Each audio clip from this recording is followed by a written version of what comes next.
What they do, Jones crew, is your girl Crystal, and I'm back at you again with another lit video. You already know the vibes. Yo, I ain't gonna hold you. I'm gonna get right on into the information, but first, you already know, make sure you hit that like button. Make sure you hit that subscribe button and comment down below as well. Let's get this conversation going. Let me know your thoughts. Let me know how you feel about this situation. So, in order for us to understand exactly what happened to Takeoff and get a full understanding over the whole situation, we have to go back. We have to go back from the beginning of what took place, where it stemmed from, how it began. So we're going to be taking a look at J. Prince Sr. today. We're going to be taking a look at these Prince family dice game traditions that stem back all the way to the 90s and maybe even before them. Okay, so around 1999, J. Prince Sr. was the focus point of a DEA investigation. The allegation was that he was running a multi-state coke ring. Senior claims that he was being racially profiled and the DEA was wrongfully targeting him. Now, allegedly, in around 1988, J. Prince Sr. owned a car lot. One of the cars from his car lot was pulled over, and law enforcement allegedly found 76 bricks of cocaine in that vehicle. That's what triggered the DEA's investigation on J. Prince Sr. Now, around that time that they started the investigation against J. Prince Sr., if you remember, we had Al Gore as vice president. And now I'm going to show you the court transcripts on everything that I'm saying here to you guys. Now, in the transcript, it is said that once the investigation began, Mr. J. Prince Sr. went down to Al Gore's church and made a donation of $1 million. Now, I'm sure we're all aware that churches don't have to pay taxes. Their money is tax-free. So that would mean that Vice President Al Gore or the church, allegedly, they would have received that entire amount.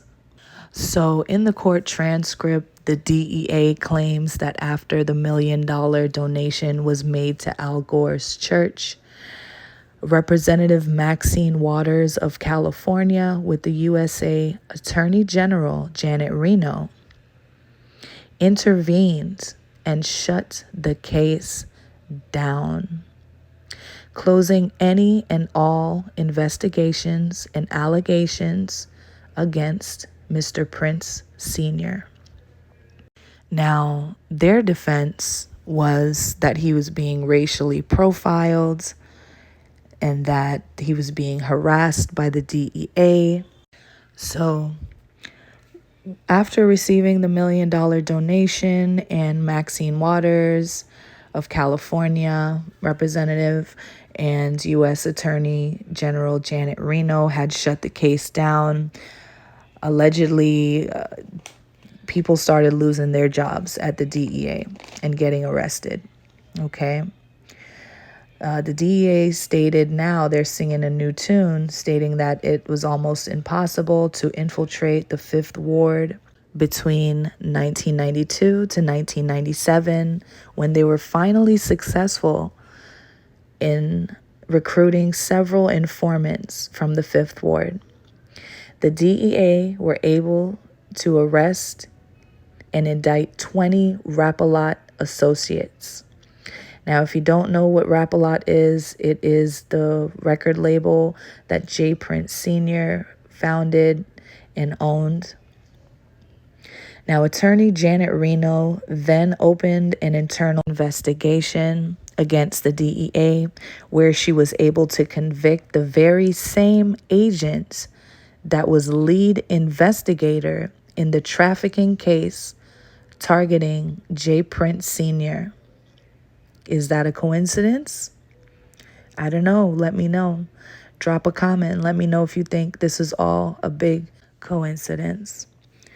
Now, once that trafficking, cocaine ring investigation by the DEA was completely shut down after the $1 million donation, there was a dice game similar to the dice game that Takeoff attended on Halloween. Okay. There was a dice game in the 5th Ward where a man was shot, robbed, and murdered. A dice game that was allegedly held by none other than Mr. J. Prince Sr. of Rap-A-Lot Records. Now, it is unknown as to how Mr. J. Prince Sr. was able to not be charged with that murder. But at this point, allegedly, the DEA were going to try anything they could to take him down. So they ended up pinning the murder on another man by the name of Lamar Burks. He ended up getting charged and is currently serving 70 years for this murder. Lamar still to this day denies any involvement in the crime. In fact, he wasn't even at the dice game the night of. He still maintains his innocence till this day. Mr. Lamar Burks actually states and has proof that he was all the way in Louisiana. He was not even in the 5th Ward. He was attending his sister's wedding, miles and miles away. So the DEA's whole plan allegedly was to pin this murder on Lamar, thinking that he was close to Mr. J. Prince Sr. So they were allegedly attempting to get Lamar to actually flip and join forces with them and snitch on J. Prince Sr. and bring him down. Now, this is proof that the U.S. government has been trying to bring down Prince since the 80s. Now we're going to go ahead and get into the transcripts from the court as it reads. The Drug Enforcement Administration, that's the DEA. Were criminal investigations swayed by political consideration? And guys, I just want to go ahead and show you that all this information is public information. This is the court transcript, okay? You can find this information on www.gpo.gov/Congress/House. You see it right there. And before we go any further, guys, reading into this long transcript that I'm about to get into, make sure you do hit that like button, subscribe to my channel, hit the little bell so you never miss a video. Because like I said, I'm coming to you hot off the press. Full documentation so you can form your own opinion, guys. Now, moving along, this is just listing all the names of parties that were present in the courtroom that day. And again, guys, this is just to show you what's been going on for decades and decades, okay? J. Prince Jr., we all know he's the son of J. Prince Sr. That's why we're going over this information. I've seen a lot of comments from you guys asking about Sr. and what documents I can find on him. So let's get into it. This summer, we heard about an investigation of drug trafficking in Houston, Texas. There was an investigation involving a man named J. Prince Jr. He owns a record company called Rap-A-Lot Records.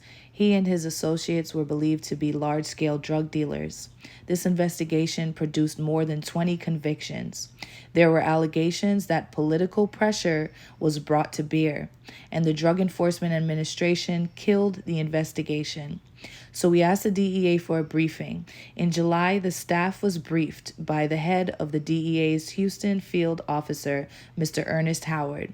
Mr. Howard assured the staff that the DEA's investigation was active and ongoing. He was very convincing, so we didn't pursue the matter any further. Then in October, we were told there were emails that contradicted what we were told. We asked the DEA to give us the emails. I had a personal conversation with Mr. Marshall, the head of the DEA. They were given to us. The emails flatly contradicted what Mr. Howard told us. We have the March 14th email from Mr. Marshall to DEA headquarters in Washington. He states, I understand that the situation involving Rapalot and James Smith, aka James Prince, has only gotten worse. To eliminate any further difficulty in this matter, I have decided that the Houston Division will curtail any enforcement against this subject. He concludes by saying, at any rate, it is over, and we are closing our case on Prince. The next day, Mr. Howard sent another email to Washington. This one states now, we bow down to the political pressure anyway. It is over now. The Houston Division will terminate all active investigations of Rapalot records, except for those persons who have already been arrested or indicted. There could not be a starker contrast between what we read in June and what we read in those emails. Naturally, we wanted an explanation. We've had a hard time getting one. This isn't the only time that politics may have been introduced into this investigation. Last August, one of our colleagues, a congressman, weighed in. She accused the DEA of harassing Mr. Prince. She asked the Attorney General, General Reno, for an investigation, and she got one.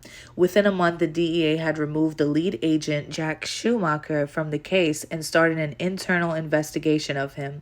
Last month, we interviewed several local Houston city policemen. They were assigned to a joint investigation of Mr. Prince with the DEA. They told us that they were removed from the case about a month after the congressman's letter arrived. They told us they were called to a meeting with Special Agent Howard, the lead of field office. Mr. Howard told them that the investigation was over, and he cited the congresswoman's letter. Well, something is terribly wrong here. On one hand, we're being told by the head of the DEA field office that the investigation is open and leads are being followed. On the other hand, we're being told by everyone else that the investigation has been shut down not once but twice. I asked to interview all the DEA officials who were involved. I received no response. I asked again. I called the head of the DEA, Mr. Marshall, to ask for his cooperation. He did not return my call, and I was told that he and the DEA were told not to cooperate with me, with the committee. I was informed that the Attorney General had ordered Mr. Marshall not to speak to me. I was also informed that an Inspector General investigation would be done and the committee would not be allowed to speak to anyone because of that investigation. That is inexcusable. We're the Congress of the United States. We have an obligation to conduct oversight. We are asked to appropriate billions of dollars to fund those government agencies. We have not conducted oversight to make sure the money is being wisely spent and the laws are being followed. And yet I am told the head of a major agency like the DEA cannot pick up the phone and talk to a committee chairman here in Congress. We could not get any explanation whatsoever as was going on. That's tantamount to telling the Congress to just go home and mind its own business and let the executive branch whatever it wants. Well, that's not how it should work. So I issued subpoenas and called this hearing. We are not make any assumptions about anyone's guilt or innocence here. We are not going to make any allegations about any political influence being exerted until we have all the facts. But if there was a significant investigation of drug trafficking and it was shut down for no apparent reason other than politics, then we need to know about that and get the facts. I want to thank all of our witnesses for being here, and I yield to Mr. Waxman for his opening statement. The chairman discussed the committee's investigation of the James Prince Rapalot records matter in the Dallas Morning News last month.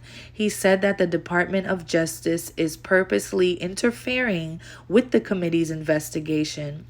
Chairman, that blank Janet Reno is blocking and I believe obstructing justice for political reasons. Discussing Mr. Prince, Mr. Burton further said, blank, he gives $1 million to a church the vice president goes to, that church. And 2 days later, somebody says they are closing the case. Something is wrong.